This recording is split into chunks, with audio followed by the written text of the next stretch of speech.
अस्सलाम वालेकुम, मैं हूं हबीब अकरम और आप देख रहे हैं प्रोग्राम नुक्ता नज़र। सब और मुजीबुर रहमान शामी साहब हमारे साथ मौजूद हैं। मैं आपको बताता चलूं कि आज जो खबरें हैं हम अपने प्रोग्राम का हिस्सा बनाने जा रहे हैं उनमें सर फहरिस्त सबसे ऊपर और ताज़ा तरीन के कराची में हर पोलिंग स्टेशन पर एक फ़ौजी तैनात करने का फैसला कर लिया गया है। ये बताया है सेक्रेटरी इलेक्शन कमीशन ने सियासी जमातों से मुलाकात के बाद।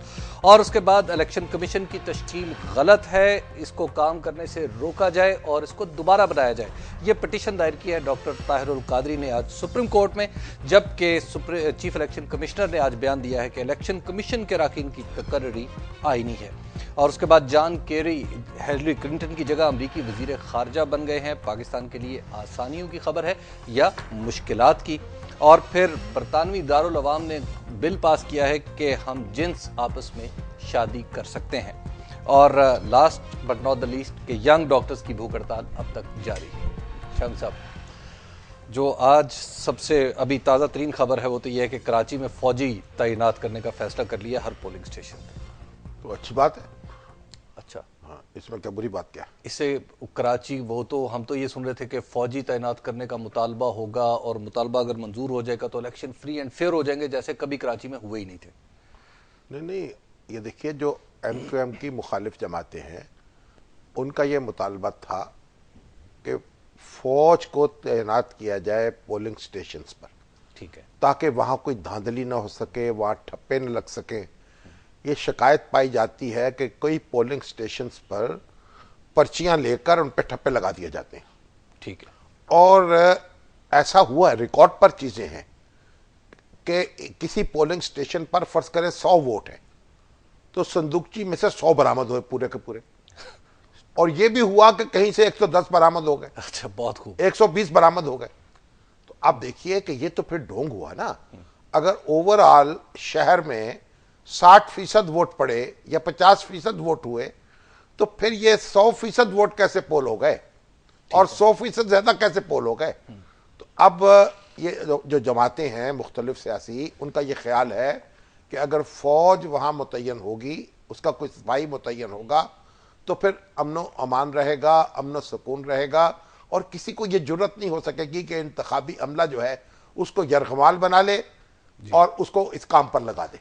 शामी साहब, इससे कोई नताइज में भी असर पड़ सकता है, फर्क पड़ सकता है? देखिए, जब आप मुनसफाना इंतखाबात चाहते हैं, आजादाना इंतखाबात चाहते हैं तो नताइज पर जो भी हो।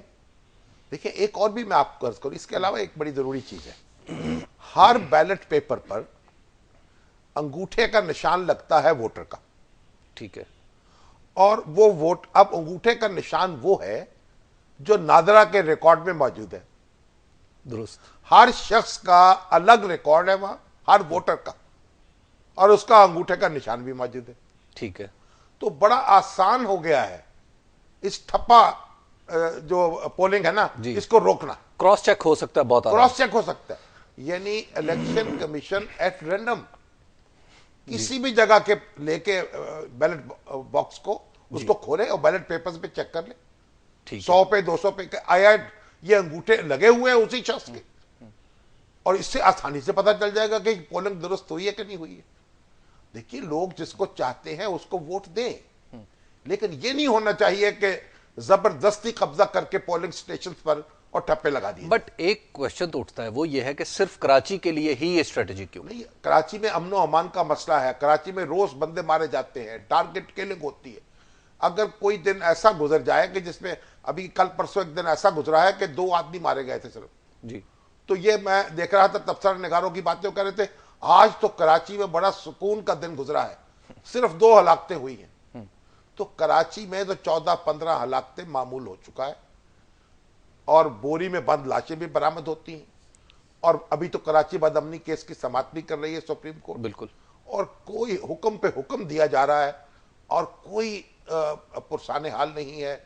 और जो हमारी इंतजामिया है वो बहरी हो चुकी है, अंधी हो चुकी है, कानों में उसने रुई ठोस ली है और आंखों में पता नहीं बेगैरती का सुरमा डाल लिया है कि वो कोई। और जो हमारी सुप्रीम कोर्ट जो है इस वक्त, आप देखिए, लोग बार बार जो सुप्रीम कोर्ट की तरफ देखते हैं कि वही तो बन गया है ना उनकी आहों का जवाब देने वाला जी। तो अब कोई इंतजामिया जो है उसकी भी जिम्मेदारी है कि नहीं है जी। तो ऐसी सूरत हाल में ये कराची का एक खास मामला है और खास माहौल है। और वहां जैसे अगर किसी और जगह भी जरूरत हो तो इलेक्शन कमीशन ये फैसला कर सकता है। ठीक है शम्स साहब, अब इलेक्शन कमीशन जो है वो अंडर अटैक है। एक तरफ से तो चलिए यहां से इलेक्शन कमीशन ने मामलात मुज़ाकरात के जरिए हमवार कर लिए, कराची में जो लग रहा था कि धरनों तक बात पहुंची हुई है, अब दूसरी तरफ पिटीशन आ गई है ताहिर कादरी साहब की। उसमें कराची में तो एक मसला ये भी था कि जो वोटर्स की वेरिफिकेशन हो रही थी जी, वो तो अभी मामला उलझा हुआ है। हाँ, वो अभी तक अदलिया में है, अदालत के पास। अदालत नहीं, वो उसके पास है, इलेक्शन कमीशन जी। किस तरीके से वेरिफिकेशन होनी है। तो वहां भी देखिए फौज के सिपाही जो है वो साथ मौजूद हो सकते हैं, निगरानी कर सकते हैं। और ऐसा जो सियासी जमातें हैं ना, उनको अपने ऊपर खुद भी तो एतमाद करना होगा ना, कोई हिम्मत करना होगा। शम्स साहब, वैसे इतनी डेप्थ में आप फौज को ले जाएंगे? भाई डेप्थ कहाँ है भाई, कराची का एक इलाका है वहां आपने ये करना है, और डेप्थ कहाँ है आपने? अच्छा, तो कराची में करना है नहीं है जी बिल्कुल, और जहां जरूरत है वहां करना चाहिए। तो जो पिटीशन दायर की है ताहिर कादरी साहब, ताहिर कादरी साहब की जो पिटीशन है वो मैंने अभी पढ़ी है। उसमें इलेक्शन कमीशन और चीफ इलेक्शन कमिश्नर पर वही एतराज किया गया जो कल हम इस पर बहस कर चुके हैं।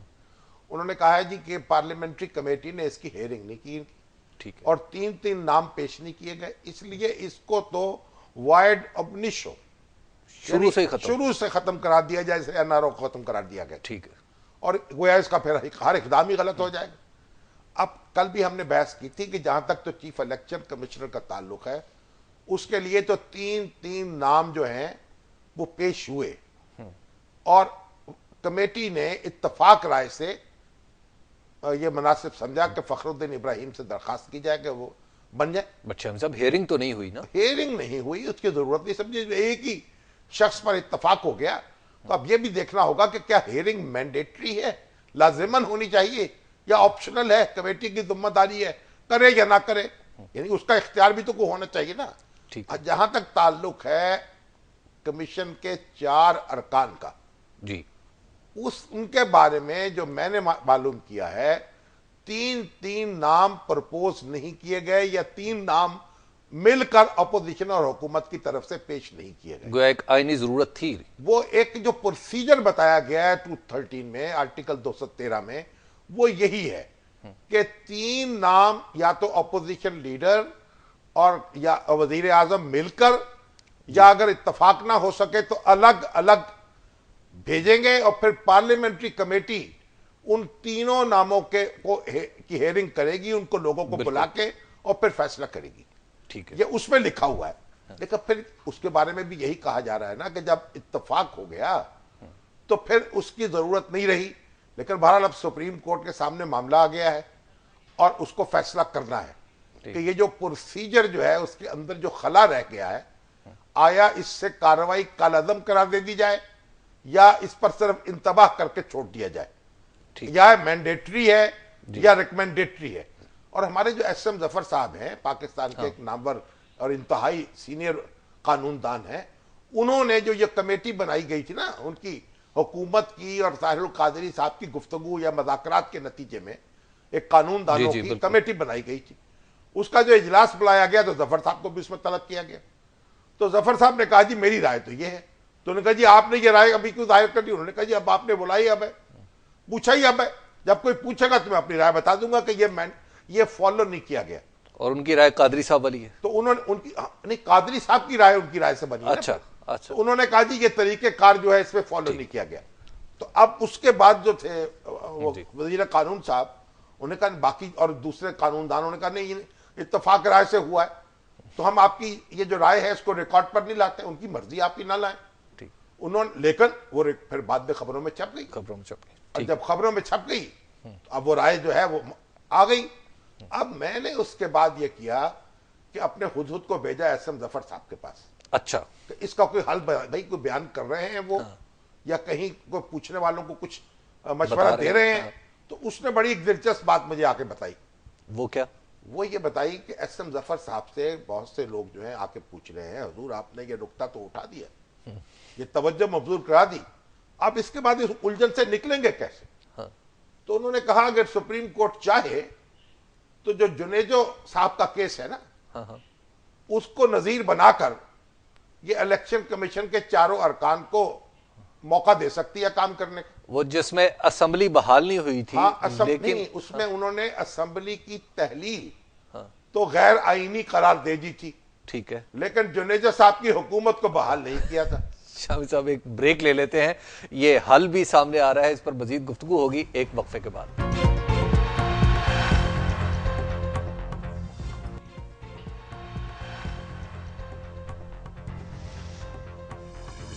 नुक्ता नज़र में एक बार फिर खुश आमदीद। शामी साहब के हुदहुद ने पता चला लिया है कि एसएम जफर साहब क्या हल पेश कर रहे हैं, लेकिन शामी साहब टाइमिंग भी तो एक है ना, कि हमने किस टाइम पे एक पिटीशन देख रहे हैं और असम्बलियों की मुद्दत खत्म होने में चंद हफ्ते रह गए। देखिए, एसएम जफर साहब ने कहा है कि जिस तरह उनकी जुनेजा साहब की असम्बली तो बहाल नहीं हुई, लेकिन गैर आईनी करार दे दिया गया उसकी तहलील, ठीक है। तो आपको मालूम है उसमें तो जनाब असलम बेग साहब का पैगाम भी था, पर उन पर तौहीन अदालत का नोटिस भी हुआ। एक जमाना ऐसा भी गुजरा है कि चीफ ऑफ आर्मी स्टाफ जो है उसके पैगाम से तकदीरें बदल जाती थी, और अब फिर जनाब वही असलम बेग साहब जो है तौहीन अदालत का मुकदमा पेश करते रहे। लेकिन भारत अब एसएम जफर साहब जो है उन्होंने ये हल जो है बताया है चुपके जनाब, ठीक है, बाज मुस्तफसरीन को, यानी अच्छा, इस्तफसार करने वालों को, ठीक, और हमारे हुदूद ने वहां सुन लिया है। जबरदस्त। अब देखिए, एक तो सुप्रीम कोर्ट के सामने ये मौकफ है कि वो ये कहे कि जनाब ये क्योंकि इलेक्शन कमीशन अब कायम हो चुका है, आइंदा के लिए इसको नजीर ना बनाया जाए, ठीक है, और अब ये काम शुरू किया जाए, ये जारी रखा जाए। एक हल है, एक हल। ठीक है। दूसरा हल यह है कि वो कहें नहीं, आप उस प्रोसीजर को अडॉप्ट करें, 3-3 नाम भेजें, ठीक है, क्योंकि चीफ इलेक्शन कमिश्नर के मामले में तो सिर्फ हेयरिंग का मामला है और कुछ नहीं, ठीक है, बाकी फॉर्मेलिटीज तो पूरी की गई जी।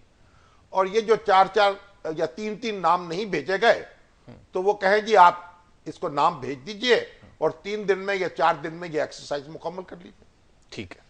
तो अब हमारे बहुत से ये है दूसरा हल। दूसरा हल ये जी, ठीक है। अब बाकी तो देखिए, फिर जो सुप्रीम कोर्ट का मामला, ये हमारा मामला तो है। अब एक स्पेकुलेशन है, क्या स्पेकुलेशन ये है कि अगर ये केस 16 मार्च के बाद डिसाइड होता है फिर नहीं, ये भाई हम क्या समझते हैं कि इस मुल्क के जो इतने आला कानूनी दबाव है और जिनका हाथ है लोगों की नब्ज पर और जो तारीख बना रहे हैं, ठीक है, तो उन्होंने इलेक्शन को बिगाड़ के रखना है बस। ये तो ताहिरुल कादरी साहब पर भी पूरी दुनिया कह रही है और उनके ऊपर जनाब क्या क्या भेज रही है। जी जी, वो कहते हैं ये इलेक्शन मुलतवी कराना चाहते, ठीक तो है। उनकी जो पिटीशन है उसमें भी लिखा हुआ है कि हजूर आप ये इनका हिदायत कीजिए, फौरी तौर पर दस्तूर के तहत जो प्रोसेस है उसको पूरा करें ताकि इलेक्शन मुलतवी ना होने पाए, ठीक है, और इलेक्शन वक्त पर हो जाए। तो इलेक्शन जो है वक्त पर कराना तो अब हर शख्स की जिम्मेदारी है और हर शख्स के कह रहा है, ठीक है। फिर भी जो है कुछ लोग लगे हुए हैं कि नहीं जनाब मुलतवी हो जाएंगे। तो ये जो मुलतवी होने की बातें हैं, इन पर ये पता नहीं उनको कहां से इल्हाम आ रहा है। अच्छा, जो मालूम हकायक है वो तो यही है।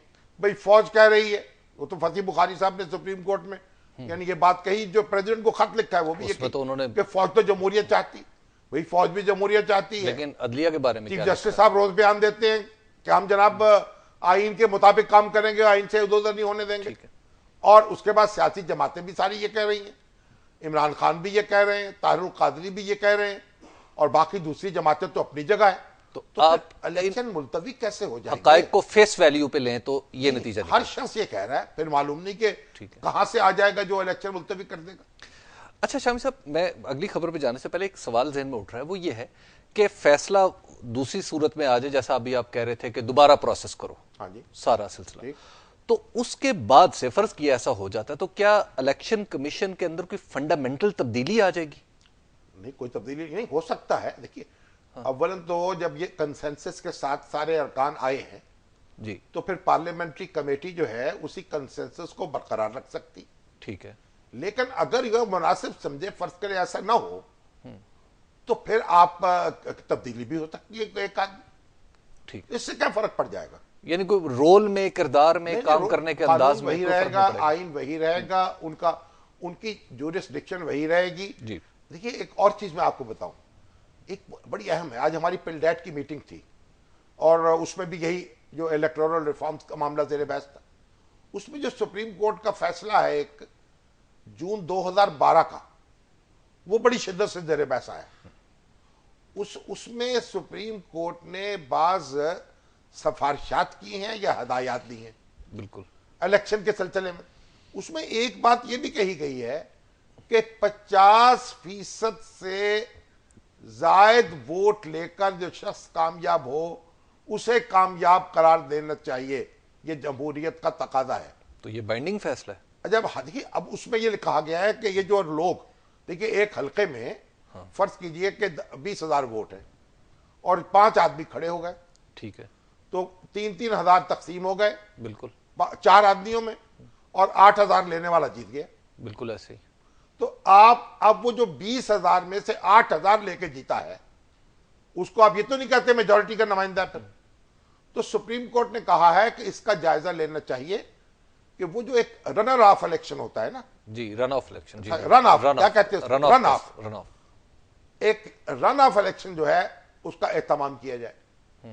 वो क्या है कि मसलन 5 आदमी खड़े हुए, ठीक है, किसी को मजमूई वोट जो डाले गए उनकी अक्सरियत हासिल नहीं हो सकी, ठीक है, तो जो 2 सबसे ज्यादा वोट लेने वाले होंगे उनके दरमियान इलेक्शन दोबारा होगा। ये तो बड़ा पेचीदा अमल हो जाएगा। फिर यह भी कहा गया है कि मुतनासिब नुमाइंदगी का भी जायजा ले लिया जाए। अब वो सुप्रीम कोर्ट ने इलेक्शन कमीशन को वो फैसला भेजा जी। इलेक्शन कमीशन ने अपनी बला, जो बंदर की बला तवेले के सर, उन्होंने वजारत कानून को भेज दिया कि जनाब आप इसके मुताबिक कार्रवाई करें, क्योंकि इसके लिए कानून साजी की जरूरत है। अभी तक तो वजारत कानून का कोई रद्दमल मालूम नहीं हुआ, ना किसी सियासी जमात की तरफ से इस मामले पर कोई गौर खौज हुआ है। हमारी सियासी जमातें भी बस कानों में रुई डाल के बैठी हुई हैं। अब सवाल यह है कि अगर ये इंतखाबी तरीकेकार में तब्दीली होती है और सुप्रीम कोर्ट कल कहती है कि ये तो हमारी हदायत थी और बाइंडिंग थी और ये सिफारिश नहीं थी, तो फिर क्या होगा? फिर क्या इलेक्शन और इसके नतायज जो हैं, इस पर बड़े असरात पड़ेंगे इलेक्शन के नतायज पे। बिल्कुल।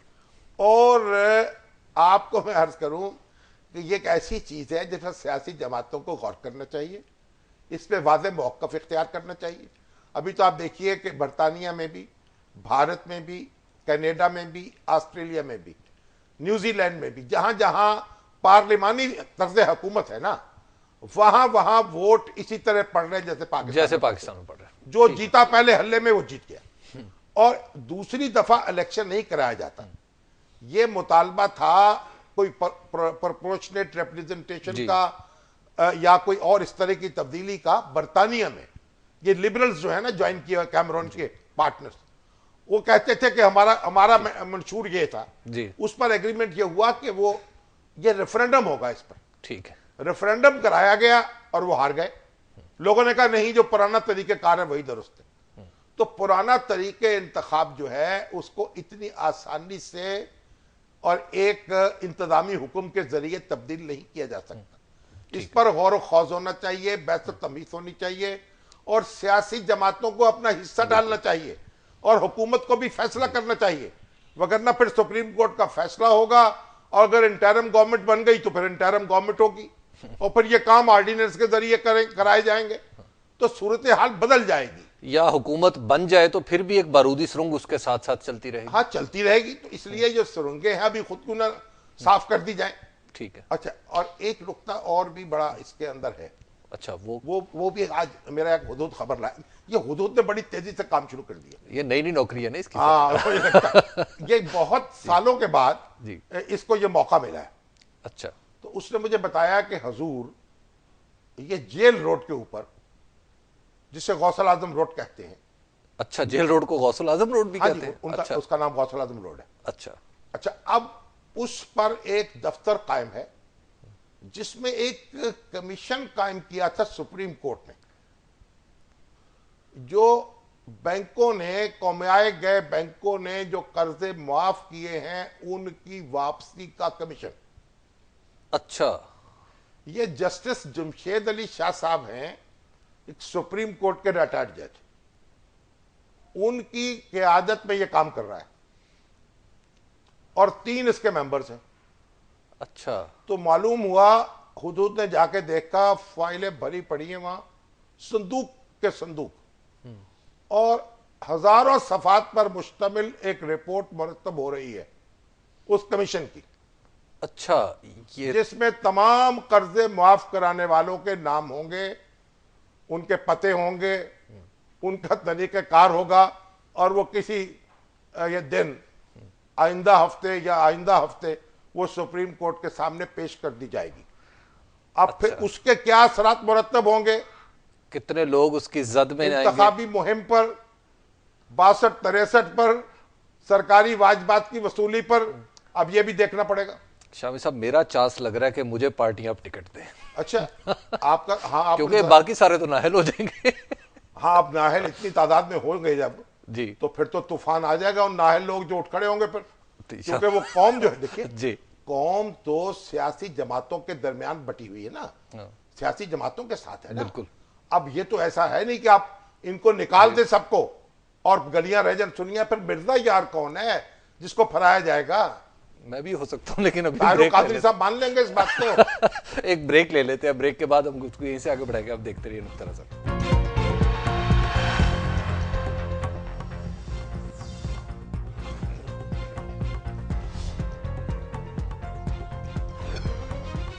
नुक्ता नजर में एक बार फिर खुशामदीद। अब हम गुफ्तगू करेंगे जॉन कैरी ने जो ओहदा संभाला है सेक्रेटरी ऑफ स्टेट का अमेरिका में।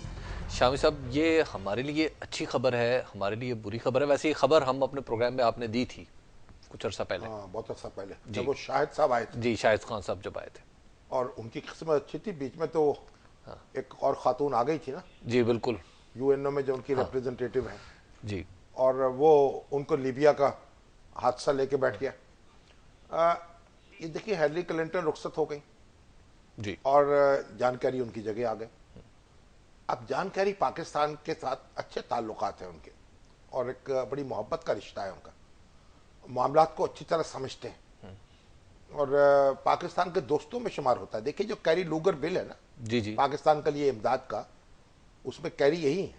अच्छा। हाँ, दो लेकिन सेनेटर। उस बिल को तो बाज लोग दुश्मनी का शाखसाना दुश्मनी समझते का हैं। शाखसाना तो नहीं है, उनको ऐनक बदलवानी चाहिए कुछ। उसमें अमेरिका ने अपनी ख्वाहिशात का इजहार भी किया है, लेकिन अदरवाइज तो एक मोहब्बत का बिल है कि उन्होंने कहा कि भाई जमहूरियत बहाल हुई है, कोई $1.5-2 बिलियन के करीब तो पाकिस्तान को पेश करते रहे।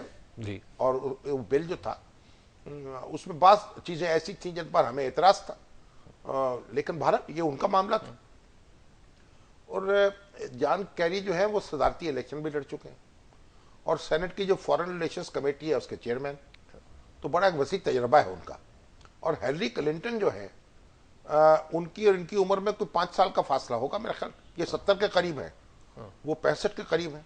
अच्छा, यानी तजर्बे में बराबर ही है तकरीबन। तजर्बे में तो बराबर ही हुए। अब वो लड़ने का इरादा रखती हैं सदारती इंतखाब। अच्छा, अच्छा, अगरचे कि अभी तक उन्होंने वाज़ेह तौर पर बात नहीं कही, लेकिन उनकी इशारों की जबान जो है वो यही बता रही है। ठीक, ओबामा के खिलाफ तो वो कैंडिडेट थी, लेकिन डेमोक्रेटिक पार्टी की नॉमिनेशन उनको नहीं मिल सकी, तो ओबामा ने उनसे दरखास्त की कि आप वजीर बन जाए, हमारी वजीर खारजा। उन्होंने कबूल कर लिया। मेरा ख्याल है कि सबसे ज्यादा सफर करने वाली वो वजीर खारजा रही हैं अमेरिका की। अच्छा, 102 मुल्कों का सफर उन्होंने किया है, वाह, और लगभग 9 लाख मील चली है। और कहते हैं कि अगर हिसाब लगाया जाए घंटों का, तो 351 दिन मुसलसल उन्होंने सफर में गुजारे हैं अपने 4 साला दौर में। हाँ जी। और उनका जो तैयारा था, एक बड़ा खसूसी तैयारा था, उसमें एक टैंकी फालतू लगा के 10 घंटे तक नॉन स्टॉप उड़ सकता था। अच्छा, तो बहरहाल उनकी अपनी एक दुनिया थी, और यहाँ पाकिस्तान में भी आई, और उन्होंने कोशिश की कि पाकिस्तान और अमेरिका के ताल्लुकात बेहतर रहे। यहाँ गवर्नमेंट कॉलेज लाहौर में उन्होंने बिल्कुल एड्रेस किया था, और यहाँ कुछ अखबार नवीसों से, चंद अखबार नवीसों से उन्होंने मुलाकात भी की थी खास तौर पर, उनमें मैं भी शामिल था। तो कहते घंटा भर उनके साथ गुफ्तगू होती रही, बड़ी दिलचस्प। और मैंने उनसे सवाल किया कि भाई आप हमें तो बार बार शराइत सुनाती हैं, और ये शर्त माननी पड़ेगी, ये शर्त माननी चाहिए, ये शर्त माननी चाहिए, जब हमें इमदाद दी जाती है। ये इसराइल के बारे में तो कोई ऐसी शर्त नहीं लगाई जाती। तो उन्होंने कहा इसराइल जो है उसके लिए भी शराइत लगाई जाती है। तो मैंने कहा वो मानता कब है? वो तो ऐसा नहीं मानता। तो उन्हें आप कब मानते हैं? उन्होंने कहा तो मैंने उनको वो एक शेर सुनाया था। वो दो शेर सुनाए थे उनको मैंने। अच्छा। एक तो गालिब का शेर है कि वो ये कहाँ की दोस्ती है कि बने हैं दोस्त ना से, कि चारा साज होता कोई गम गुसार होता। और दूसरा शेर और था एक, वो है कि हर लहजा एक ताज़ा शिकायत है आपसे। जो अमरीकी दोस्त मुझे मिलते हैं मैं उनको अक्सर ही सुनाता हूँ कि हर लहजा एक ताज़ा शिकायत है आपसे, वल्लाह मुझको कितनी मोहब्बत है आपसे। वाह। उसी मुलाकात में उन्होंने कहा था कि ये पाकिस्तान जो है ना, इससे हमारा मामला जो है ये जो डाइवोर्स का मामला नहीं है। अच्छा, तो ये डाइवोर्स नहीं हो सकता, ये लड़ भिड़ के रहना साथ ही है बस। अच्छा। हाँ। तो ये जब कैरी साहब जो आए हैं, कैरी साहब तो हमें आप कह रहे हैं जानते भी ज्यादा है, कहीं इसी वजह से हमारे लिए टफ ना हो जाए। नहीं हमारे लिए टफ क्यों होंगे। देखिए अब अमेरिका यहाँ से रुखसत हो रहा है, एक मंजर तब्दील हो चुका है। पाकिस्तान की फौज एक बड़ी मुनज्जम फौज है। पाकिस्तान का देखिए, ये जो अफगान फौज जो है उसको ऑर्गेनाइज करने पर अमेरिका के कितने वसाइल खर्च हो रहे हैं। और पाकिस्तान की फौज इस मुल्क पूरे खित्ते में एक अमन और इस्तेहकाम की जामिन है और स्टेबिलिटी की एक सूरत है। तो पाकिस्तान और अमेरिका जो है उसके दरमियान कोई टकराव मुझे मुस्तकबिल में नजर नहीं आता। अच्छा। अगर अमेरिका की फौजें यहाँ से बखैर खूबी निकल जाएं तो उनका भी मुफाद होगा कि यहाँ अमन और इस्तेहकाम रहे। ठीक है। पाकिस्तान का भी मुफाद होगा कि यहाँ अमन और इस्तेहकाम रहे। ठीक है। और इंडिया अपनी हदूद में रहे और पाकिस्तान जो है और अफगानिस्तान को मिलकर काम करने शम्स साहब, हमने ब्रेक पे जाना है। हिलरी क्लिंटन से बेहतर सूरत हाल है पाकिस्तान के लिए जॉन कैरी का वजीर खारजा बनना? नहीं, अब ये कहना मुश्किल होगा। देखिए हर मुल्क का अपना अपना मुफाद होता है, हमें ये समझना चाहिए। हमें अपनी हिकमत और दानाई के साथ अपने मफादात की हिफाजत करनी है, उनको अपने मफादात की हिफाजत करनी है। और हमने कोशिश करने ये देखिए डिप्लोमेसी क्या है कि आप कोई कॉमन एरिया तलाश करते रहे, यही ठीक है। आप बिल्कुल। शाम साहब, एक ब्रेक का वक्त आ गया। ब्रेक के बाद हम कुछ दूसरे मौजूआत पर भी बात करेंगे और कोशिश करेंगे कि आपके सवालात भी ले लें जो हमें ईमेल्स के जरिए, फेसबुक पर, SMS के जरिए और फ़ोन कॉल्स के जरिए मौसूल होते हैं। आप देखते रहिए नुक्ता नज़र।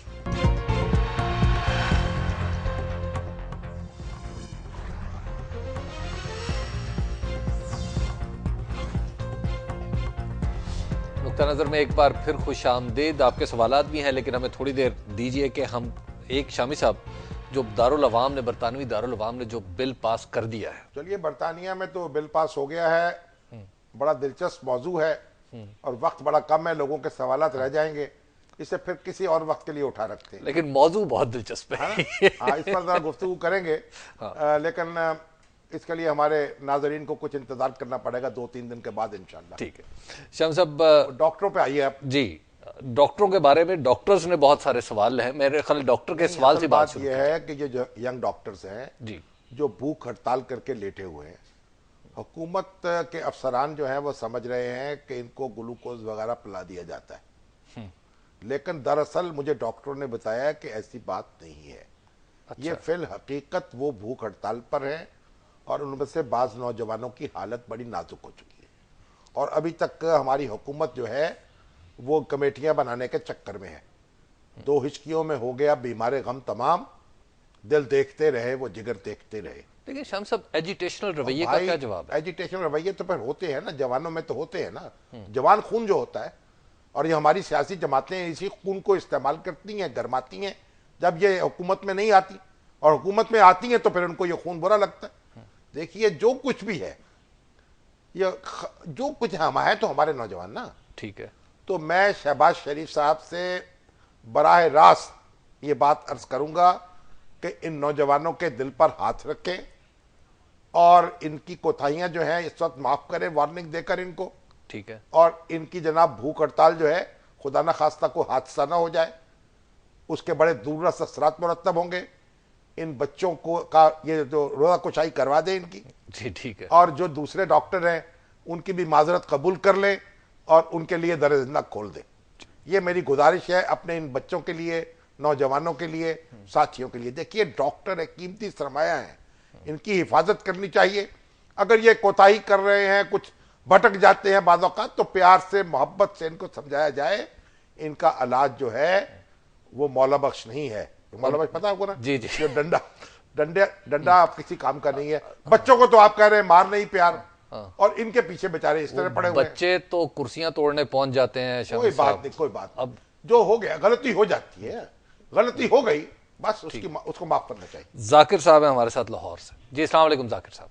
जी सलाम अलैकुम साहब, क्या हाल है? शामी साहब सलाम अलैकुम, क्या हाल चाल है? फरमाए जनाब जाकिर नसीम सर, साहब। ये अभी बात आप ब्रेक के जाने से पहले बात कर रहे थे कि कैरी साहब हिलरी क्लिंटन से बेहतर रहेंगे या नहीं। मेरा ये क्वेश्चन है कि हमारे यहाँ क्लिंटन है या बुश है या ओबामा है, उतनी देर तक हमारे लिए कोई भी मौसर नहीं होगा जितनी देर तक हम खुद अपनी झोली फैलाना नहीं छोड़ेंगे। हम तो हजूर झोली बारे में हम तो झोली आपको आहिस्ता आहिस्ता इंशाल्लाह फैलाना बंद कर देंगे, लेकिन कर्जे लेते हैं, कोई कर्जे दुनिया में दूसरे मुल्क भी लेते हैं, आहिस्ता आहिस्ता इकोनॉमी हमारी दुरुस्त हो जाएगी। इतना हमें हौसला पस्त ना किया करें हमारा। जाकिर साहब आप तो माशाल्लाह वहां बैठते हैं न्यूयॉर्क में, वाशिंगटन में, कोई थोड़ा सा हमारा काम भी चलने दें। निसार खान साहब है पेशावर से। जी अस्सलाम वालेकुम खान साहब। अस्सलाम वालेकुम शामी साहब। वालेकुम अस्सलाम जी। शामी साहब, आज आप ही कौम को जमहूरियत की वो अकसाम बता दें जिनसे तो हम बहुत ज्यादा देख लिए।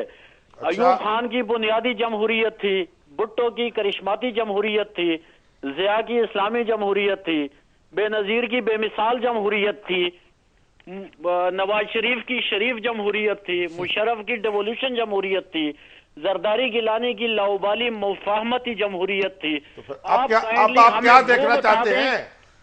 अब आप क्या देखना चाहते हैं? मैं कहना चाहता हूं कि आप जरा हमें बता दें कि अगले इलेक्शन के बाद कौन सी जमहूरियत आने वाली है। हकीकी जमहूरियत ये बड़ी मुश्किल से मिलती है, बड़ी कोशिश करनी पड़ती है। ये एमए की डिग्री एक दिन में नहीं मिलती। कल स्कूल में दाखिल है बच्चा और कहे अगले दिन मुतालबा मुझे पोस्ट ग्रेजुएशन करवा दो, तो सब्र से, हौसले से अपने आप को ठीक करना पड़ता है, दूसरों को ठीक करना पड़ता है। दुनिया की तारीख पढ़ ले और सब्र और हौसले से काम। जमहूरियत को वैसे ठीक करने के लिए किसको ठीक करना पड़ेगा? वोटर्स ठीक करें अपने आप को या लीडर्स? वोटर्स को भी, हुक्मरानों को भी। वोटर्स ठीक होंगे, सियासतदान भी ठीक होंगे, फिर इनके लिए जुडिशरी चाहिए जैसे आजाद मौजूद है, फिर अदली, फिर हमारा मीडिया चाहिए। तो इनके एहतसाब के सारे तरीके हमें आजमाने चाहिए और इनको जनाब दुरुस्त करना चाहिए। परवेज साहब हैं अटक से। जी अस्सलाम वालेकुम परवेज साहब। परवेज साहब हेलो, अस्सलाम वालेकुम जनाब, फरमाइए। सलाम। शामी साहब, मेरा आपसे सवाल ये है कि ये कादरी साहब जो कुछ कर रहे हैं, अब चले गए हैं वो इधर सुप्रीम कोर्ट में। हाँ जी। तो दूसरा सवाल है तो ये, फिर नहीं सुप्रीम कोर्ट पे क्या एतराज है? आपको जाने दें उनको। नहीं गए तो ठीक है, उनको क्या मिलेगा? दूसरा सवाल नहीं, दूसरा नहीं, पहले सवाल तक रहे। अब दूसरा सवाल कल अभी ये जलाल खान साहब हैं, उन्होंने भी यही बात की है। अच्छा। जो परवेज साहब हैं कर रहे हैं लाहौर से, उन्होंने कहा जनाब फिर कादरी साहब तो कुछ ठीक ही कर रहे हैं। भाई ठीक कर रहे हैं या गलत कर रहे हैं, कुछ ना कुछ कर जरूर रहे हैं। और सुप्रीम कोर्ट में गए हैं तो बस ठीक है, इंतजार कीजिए। और मुदस्सर कासमी साहब ने हमारे जनाब हुद को दाद दी है। अच्छा। कि दूसरे परिंदों के मुकाबले में ये खासा चौकस वाकया हुआ है। तो मुदस्सर कासमी साहब आप भी जनाब इसमें ताबुन कीजिए और हुदूद को फीड करते रहिए। शेख हफीज साहब है उकाड़ा से। जी अस्सलाम वालेकुम शेख साहब। सवाल करने से पहले मैं एक बात कहूंगा। सर जल्दी कर ले, सवाल कर ले। बिल्कुल जी, खत्म करता हूँ बात को। अभी बकरम साहब से भाई जमहूरियत की बात तो आप करते हैं, लेकिन आपके यहाँ चैनल पे डिक्टेटरशिप है कि 15 दिन से मेरी कॉल जो है नहीं मिल रही है। तो आप देखें आपकी कॉल मिल रही है। उसके बाद बात करता हूँ ये कि आप जमहूरियत की बात करते हैं शामी साहब। बात जमहूरियत में डिसिप्लिन भी चाहिए। देखिए जी, 5 साल में हमें कौन से आइन, जो ये भी आइन का ये कहते हैं रोनर हो रहे हैं, हमें 5 साल में कौन सा आइन के ऊपर सही अमल करते हुए मुझे ये बताएं, चाहे हुक्मरानों ने चाहे अपोजिशन ने हमें दिया है। अच्छा आप एक बात बताएं परवेज साहब, एक बात बताएं जी। परवेज साहब की लाइन ड्रॉप हो गई जी। कि हम बहुत अच्छे मुसलमान हैं या गुनाहगार मुसलमान हैं? गुनाहगार मुसलमान। तो फिर इस्लाम छोड़ दें हम? भाई गुनाहगार मुसलमान ही तो अब बिल्कुल आखिर फिर अच्छा मुसलमान होगा ना। ठीक है। तो हमारी जमहूरियत गुनाहगार है। हाँ। लेकिन बहरहाल कुछ ना कुछ तो ठीक होती चली जाएगी ना। लेकिन शामी साहब असल तो क्वेश्चन है कब तक, कितना अरसा लगेगा? कोई टाइमलाइन हो ना, 100 साल 50 साल? हमारे बस में है ये। अच्छा, जितनी जल्दी ठीक हो जाएंगे जमहूरियत ठीक हो जाएगी। यानी हम खुद सेल्फ अमेलियोरेशन, अपनी अकाउंटेबिलिटी। वोट देते वक्त आप सही आदमी को वोट दें, वगरना और कुछ तरीका बता दे क्या करना है। और शाम साहब हमारे आज के प्रोग्राम का वक्त खत्म हो गया है। हम मंडे से थर्सडे तक आपकी खिदमत में हाजिर होते हैं। तो अब इंशाल्लाह आइंदा मंडे को दोबारा आपकी खिदमत में हाजिर होंगे। हमें तब तक के लिए दीजिए इजाजत। खुदा हाफिज।